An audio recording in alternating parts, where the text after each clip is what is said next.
The world has turned suddenly upside down. Love? Love does not do this. This is hatred. I feel hatred and seek revenge. My adversary is within, and I must confront him. Even so, there's still in my mind a modicum of sense that is aware of the irony of the situation. I begin from where Mustafa Said had left off, yet he at least made a choice while I have chosen nothing. For a while, the disk of the sun remained motionless just above the western horizon, then hurriedly disappeared. The armies of darkness, ever encamped nearby, bounded in and occupied the world in an instant.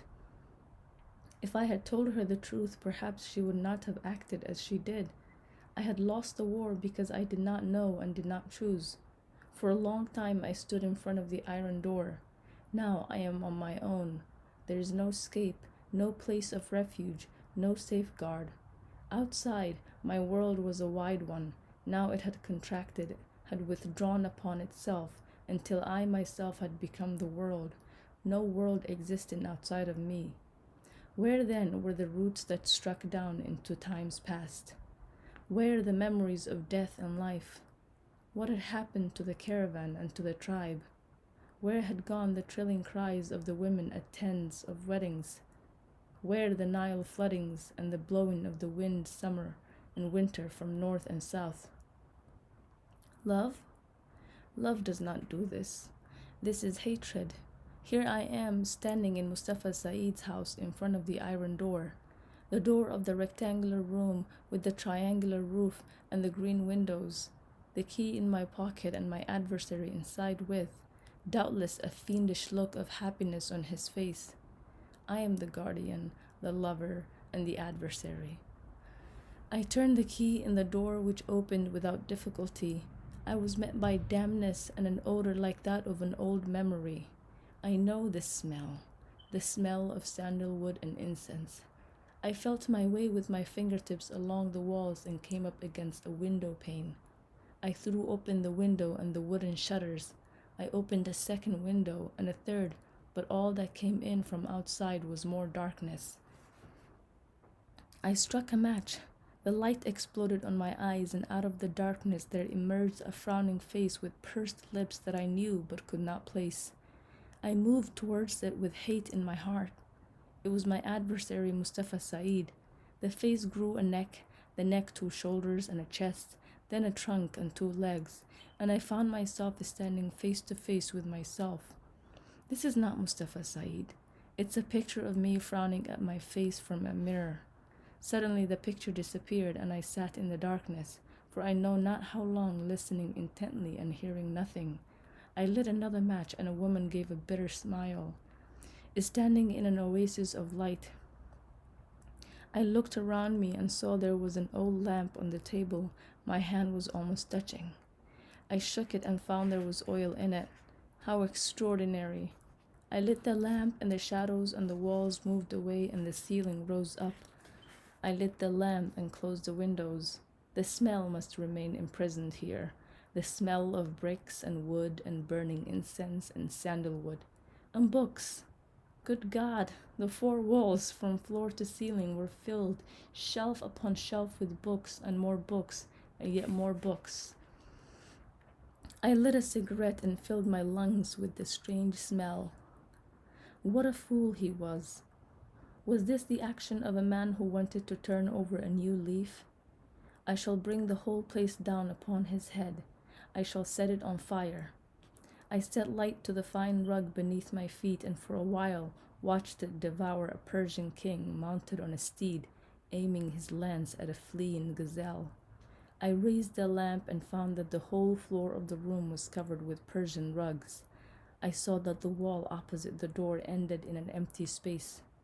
Lamp in hand, I went up to it. How ridiculous! A fireplace. Imagine it! A real English fireplace with all the bits and pieces above it, a brass cowl, and in front of it a quadrangular area tiled in green marble, with the mantelpiece of blue marble. On either side of the fireplace were two Victorian chairs covered in a figured silk material, while between them stood a round table with books and notebooks on it. I saw the face of a woman who had smiled at me moments before, a large oil portrait in a gilt frame over the mantelpiece. It was signed in the right hand corner, M. Saeed.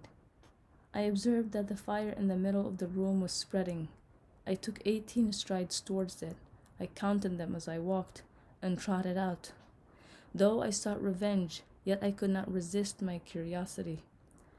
First of all I shall see and hear, then I shall burn it down as though it had never been.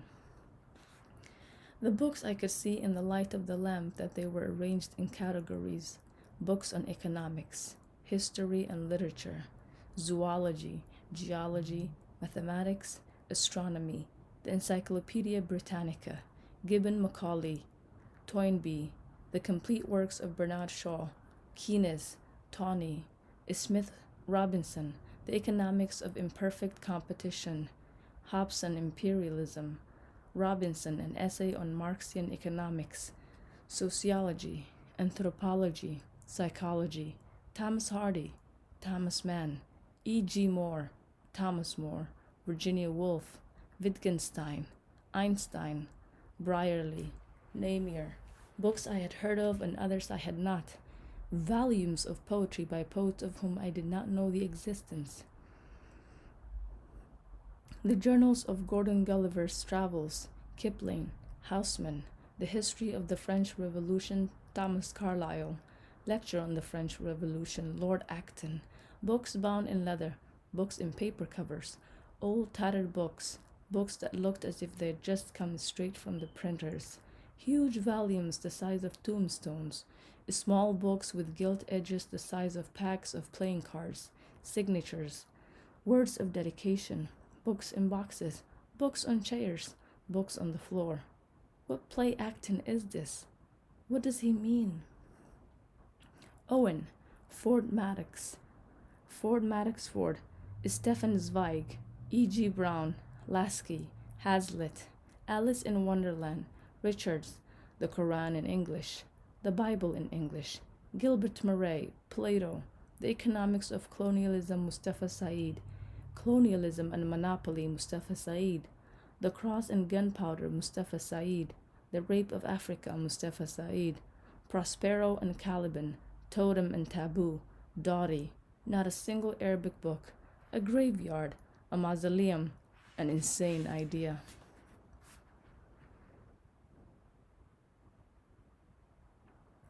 A prison, a huge joke, a treasure chamber.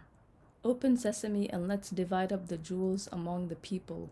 The ceiling was of oak and in the middle was an archway, supported by two marble columns of a yellowish red color, dividing the room in two.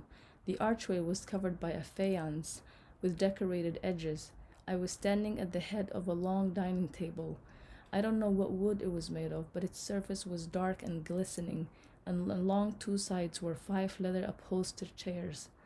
On the right was a settee covered in blue velvet with cushions I touched them, of swan's down.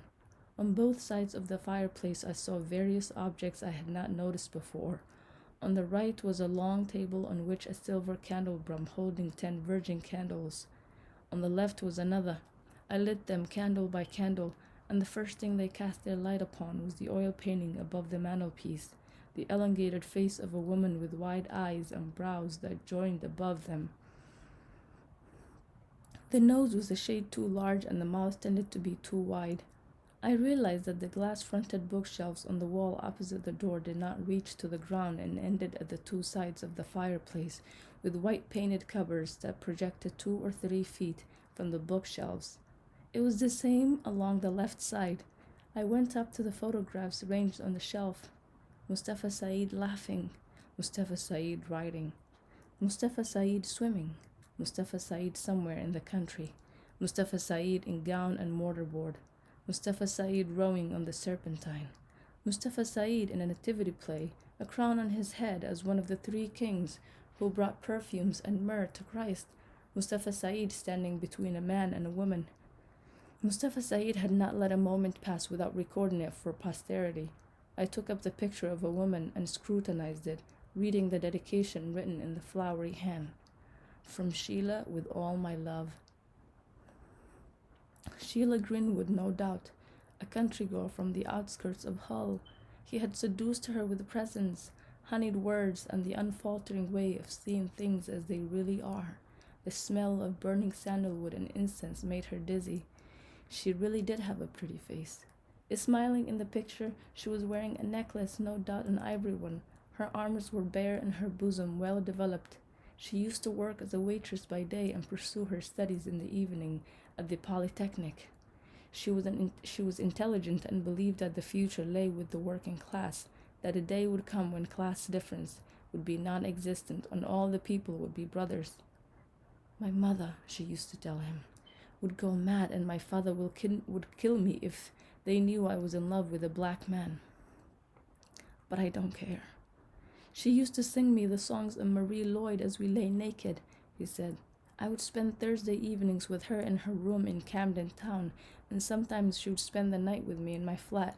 She would lick my face with her tongue and say, "Your tongue's as crimson as a tropic sunset."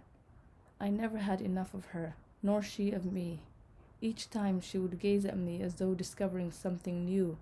"How marvelous your black color is," she would say to me, "the color of magic and mystery and obscenities." She committed suicide. Why did Sheila Greenwood commit suicide, Mr. Mustafa Said? I know that you are hiding away somewhere in this pharaonic tomb which I shall burn over your head. Why did Hisna bint Mahmud kill the old man Wad Rayez and then kill herself in this village in which no one ever kills anyone?